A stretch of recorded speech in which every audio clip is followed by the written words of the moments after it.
All right, here we are at lesson 10.4, the very last required lesson of your chemistry career, at least your career with me. Anyway, is all about what's called the ideal gas law. Remember back in lesson 10.1, we talked about what an ideal gas was. Um, but basically, this is a law that comprises all the others, yet is not a comparison law. It's just like, okay, if I have these conditions, how much of that gas do I have? Or if I have these conditions and this much gas, what's the temperature going to be? So we're not changing any conditions, but it's just figuring out one thing when you know a bunch of other things about a certain gas. Um, it was created by Emile Clapeyron in 1834. Um, so you'll sometimes see it called the general gas law, but he came up with this ideal gas law. It works for all gases. Right? And remember, just a review of some of the principles of ideal gases. First of all, the volume of each particle in and of itself is insignificant when compared to the volume of the container, right, because they're so super tiny. All collisions are elastic, which means that the molecules are not going to lose any of their energy when they bump into each other. Right? They don't slow down; they just keep going. And there are no attractive forces, so no forces of attraction exist between the particles or between the particle and the container. Remember, just like pool balls, this last one, they're not going to attract to each other on their own. You're not going to wake up in the morning and they're all stuck to the side. Right? They're just inert in and of themselves. Okay? So here's what the ideal gas law looks like. Again, we have pressure is the P, volume is V,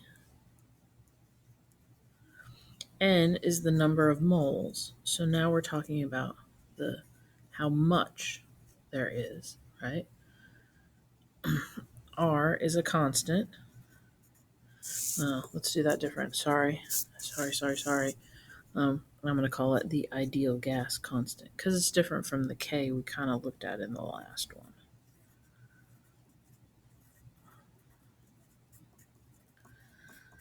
And then T is temperature. So this R, this ideal gas constant, is the same for all gases. It is this number right here. Remember we talked last time about the little bit of a fudge factor, right? Well, this is what it is, 0.08206. Here's the units. But this one, unlike the K, is the same for all gases. If you remember back to the last lesson, the K, it's so the equation was PV equals KT, right? We'll see this K has been replaced by N and R. N is the number of moles, so it's where the difference comes in. R is always the same, but number of moles can vary. Remember, that's why we said in the last lesson that the amount had to remain constant. So in order for the combined gas law to work, the amount had to remain constant.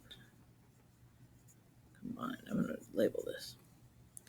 But with the ideal gas law, the number of moles can vary. Just this R can be the same for each one. So PV equals nRT. That's what you need to remember for the ideal gas law. All right, let's do a problem with this.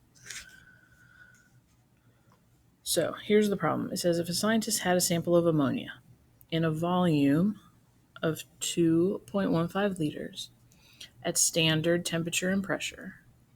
Remember we talked about that. This problem is just all full of confusion because standard temperature is not 0. It is 25 degrees Celsius. 0 is not standard anywhere, right? It's just cold. So 25 degrees Celsius and 1 atmosphere. How many moles of, here was the other mistake I found, methane. We're not even talking about methane, we're talking about ammonia. So methane's something completely different. So how how many moles of ammonia are in that sample. So anyway, I apologize for all the mistakes in this one. We got them figured out though. All right, so let's plug in. Well, let's write down what we know. I like to go left to right. Just makes me more organized. Pressure, standard, 1 atmosphere. Volume, 2.15 liters. It helps if you make that noise, by the way. Just kidding. Okay, going across. N, number of moles. How many moles? Ooh, that's what we don't know. No clue. That's what we're going to know by the end of this thing here. Okay, R, 0.08206. And then T, remember standard temperature, which is 25 degrees C. Plus 273 to make it Kelvin, 323 Kelvin. Don't forget you have to change these to Kelvin. All right? Okay. So now we can just plug in to our equation. P is 1. V, 2.15 equals, I'm going to run out of space, y'all. N is our X, we don't know. R, 0.0, I apologize for this, 8206. And then T is 323. Okay? That's parentheses. Okay, multiply those two, easy, 2.15. Multiply those two, not as easy. I put my calculator away, y'all. Jeez. It's acting like a Monday today, even though it's not. 0.08206 times 323. 26.5. 26.5 x divided by 26.5, and x is equal to 0.112 moles. 0.112 moles of ammonia. If we wanted to, which we, sorry about that, 0.112, we divide it. Okay. If we wanted to, then we could figure out how many grams of ammonia. Grams of ammonia, NH3. Easier to write. Right? We would just take this, moles, and multiply it times the molar mass, which we get from the periodic table. Okay? So this ideal gas law tells us all sorts of different things we need to know about a gas, given some of its conditions and things like that. Okay? So let's go take that one step further. Okay? Like I said, this gas law tells us all sorts of information. And what we can do as scientists is we can manipulate that to link all of these things: pressure, volume, I'm going to abbreviate, temperature, and molar mass. Remember, like I just said, we could figure out how many grams of ammonia if we knew the molar mass from the periodic table. Okay, so we can get from moles to grams knowing that molar mass, and grams is much more useful than moles, right? If you have to weigh something out, you're going to need to know the grams. So that makes this a much more useful equation for people who have actual stuff to do, right?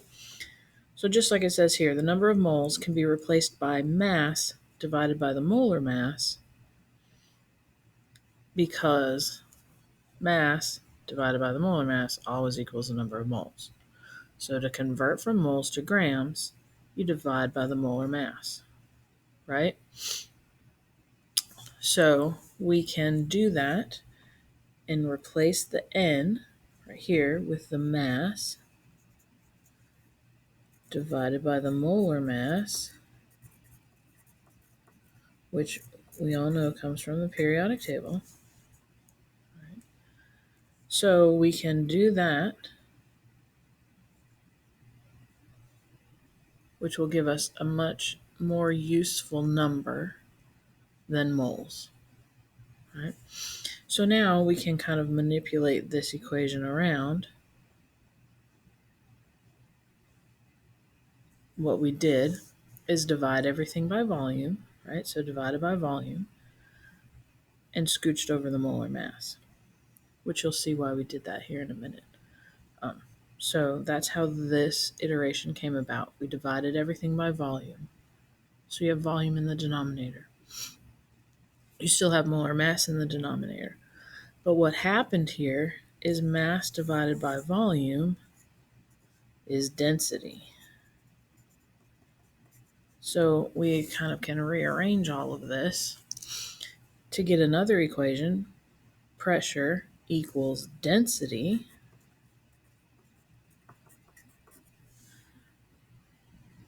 times the R, which is that constant, times temperature divided by the molar mass. So we just made this equation one where we could find the density of a gas if we know the pressure and the temperature, which is very, very useful, right? To be able to know the density.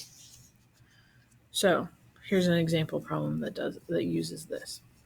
So a scientist has a sample of ammonia at standard temperature and pressure, which is still 25 and 1 atmosphere. What is the density of the gas sample? What's the density? All right, very useful to know. Okay, so again, just like always, I'm going to write everything down. Pressure, I like to start from the left. You do it how you want. 1 atmosphere. Density, that's what we're trying to find, right? What is the density?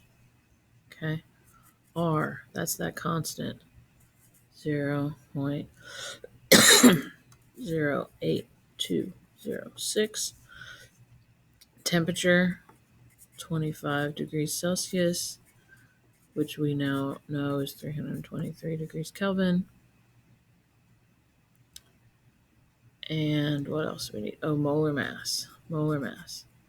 That, remember, comes from the periodic table. So I have ammonia, NH3.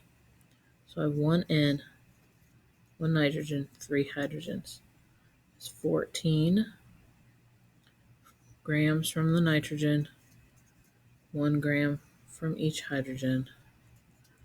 14 plus 3, 17 grams per mole. So the molar mass of ammonia is 17. All right, so let's plug it all in. Pressure, 1 equals density, X, don't know, times 0.08206 times the temperature, 323 Kelvin, divided by the molar mass, which is 17. So do some multiplying. 0.8206 times 323 divided by 17, we get 1 equals 1.56x. Divide by 1.56. Follow along on your calculator if you need to. And we get x is equal to 1 divided by 1.56, 0.64 grams per liter. That's density, right? 0.64. So that's the density of our ammonia. So if he has this much ammonia, what's its density? There it is, 0.64.